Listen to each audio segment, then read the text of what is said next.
दादागिरी करत असेल, मी पण राज्याचा मंत्री आहे, परिवहन मंत्री म्हणून काम करत आहे आणि ह्या उत्तनवासियांनी, पालीवासियांनी शिवसेनेवर नेहमीच प्रेम केलेलं आहे, शिवसेनेला भरभरून मतदान केलेलं आहे आणि अशा परिस्थितीमध्ये जर दादागिरी कोणी आमच्या कोळी बांधवांना करत असेल तर प्रताप सरनाईक सहन करून शकणार नाही। तुम्हाला काम करायचं असेल तर नसेल तर नका करू हो, प्रताप सरनाईक सक्षम आहे या परिसराचा विकास करायला, परंतु दादागिरी करून मतं मागता कामा नये। हे भूमिपुत्र आहे, बाळासाहेब ठाकरे यांनी संघटना स्थापन केली, पक्ष स्थापन केला तर फक्त आणि फक्त भूमिपुत्रांसाठी, मराठी समाजासाठी, आगरी कोळी समाजासाठी। आणि अशाच जर आमच्या लोकांनी येऊन दादागिरी करत असेल तर निश्चितपणे प्रताप सरनाईक सहन करणार नाही। डोंगरीवासियांना आणि प्रामुख्याने 145 विधानसभा मतदारसंघातील पाली आहे, उत्तन आहे, या परिसरामध्ये विकास कामं प्रताप सरनाईक करेल। तिन्ही नगरसेवक आमचे निवडून येणार आहे, त्यांना आशीर्वाद जनतेने दिलेला आहे आणि भरीव काम ते करतील आणि मीरा भाईंदर महानगरपालिकेवर भगवा फडकेल। सर, आज परिवहन मंत्री प्रताप सरनाईक चौक सभेसाठी उत्तन येथे आले होते, काय सांगाल? आज आमचे लाडके परिवहन मंत्री प्रताप सरनाईक उत्तनमध्ये चौक सभेसाठी आले होते आणि त्यांनी इथे आम्हाला आश्वासन दिलेलं आहे, उत्तनच्या लोकांना आश्वासन दिलेलं आहे आणि उत्तनचे लोक खुश झालेले आहेत आणि प्रताप सरनाईक साहेब जेव्हा बोलतात ते करून दाखवतात।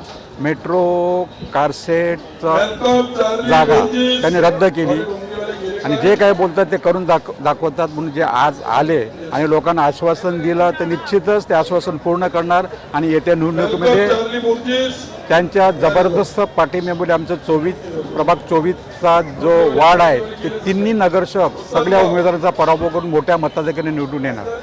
मॅडम, काय सांगाल? परिवहन मंत्री प्रताप सरनाईक उत्तन येथे आले चौक सभेसाठी, लोकांचा एवढा मोठा प्रतिसाद इकडे बघायला भेटतो। खरोखरच आम्हाला अभिमान आहे की आमचा समाज एकत्र आहे आणि प्रताप सरनाईक साहेब परिवहन मंत्री यांच्या पाठीशी आम्ही आहोत। त्यांच्याच आशीर्वादाने आम्हाला उमेदवारी मिळाली आणि त्यासाठी आमचा हा समाज, पूर्ण कोळी समाज असो, हिंदू समाज असो, मुस्लिम समाज असो, हा पूर्ण ताकदीने आमच्या पाठीशी उभा आहे आणि त्याची शाश्वती आम्ही सरनाईक साहेबांना दिलेली आहे। त्यांच्या आशीर्वादाने आम्ही विजयी होऊ ही नक्कीच आहे। आज कितीतरी म्हणजे मोठ्या संख्येने इथे लोक उपस्थित होते आम्हाला आशीर्वाद देण्यासाठी आणि सरनाईक साहेबांचे 2 शब्द ऐकण्यासाठी।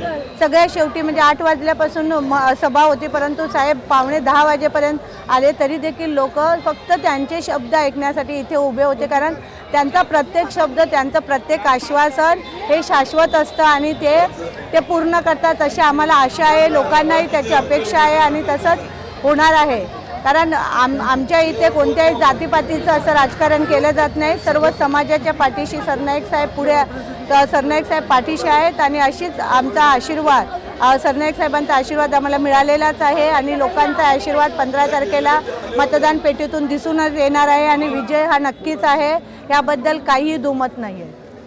आज चौक सभेसाठी एवढी उत्तनवासी लोक इकडे आलेली आहेत, तुम्हाला सहकार्य करतात, कसं वाटतं? आमचे लाडके नेते परिवहन मंत्री प्रताप सरनाईक साहेब, त्यांच्यावर लोक फार प्रेम करतात। एवढी उपस्थिती बघून तुम्हाला पण वाटलं असेल की एवढा 2-2.5 तास थांबले लोक आणि त्यांचे एवढे सहकार्य बघून आणि त्यांनी आम्हाला आश्वासन दिलं की सगळ्या समस्या ते पूर्ण करतील। हे त्यांचं आश्वासन बघून सर्व लोक आम्ही तिन्ही नगरसेवक मोठ्या संख्येने मताने निवडून येऊ अशी आम्हाला आशा आहे।